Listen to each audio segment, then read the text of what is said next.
Apulkosim, ko labu esam šovasar paveikuši, izņemot veduši pastaigā sulīti un auklējuši meitiņu. Paldies ikvienam, kas izteica vēlmi, ka radot ir nepieciešama arī ritma līnija. Sacīts darīts. Jau drīzumā no septembra varēsiet to izmantot.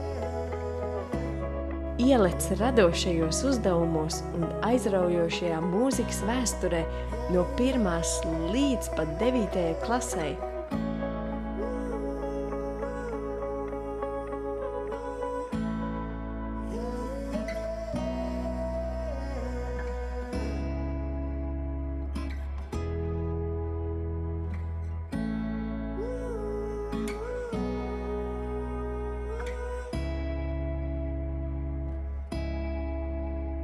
Lai prieks ritmiski radīt.